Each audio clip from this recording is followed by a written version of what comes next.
মনে করুন আপনি সোনা দিয়ে বানানো একটা বিশাল বড় গেটের সামনে দাঁড়িয়ে আছেন। তো গেটম্যান আপনাকে বলল যে স্যার, আপনি কিন্তু চাইলেই এই গেটের ভিতর দিয়ে ঢুকতে পারবেন। তো আপনি জিজ্ঞাসা করলেন গেটম্যানকে যে কি আছে এই গেটের ওই পারে, কি আছে?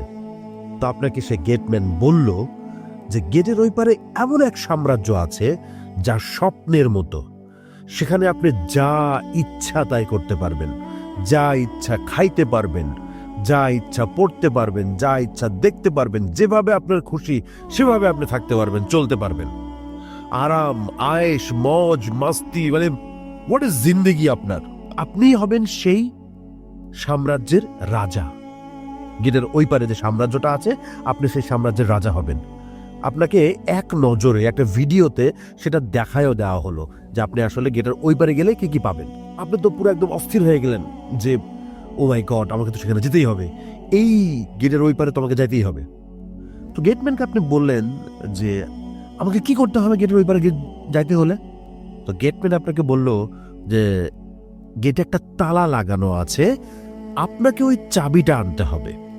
তো আপনি বললেন যে ওকে ঠিক আছে, চাবিটা আমাকে নিয়ে আসতে হবে, আমি কোথায় গেলে পাবো সেই চাবি? তো গেটম্যান আপনাকে বললো যে চাবি তো আপনার কাছেই আছে। এই কথা শুনে আপনি একটু অবাক হলেন, চাবি আমার কাছেই আছে? আপনি বললেন কই না তো, আমার কাছে তো কোনো চাবি নেই।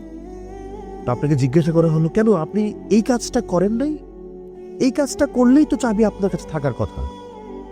আপনি ভেবে দেখলেন যে আপনাকে 1000 বার, লক্ষ বার, কোটি বার বলা হয়েছিল সেই কাজটা করার জন্য।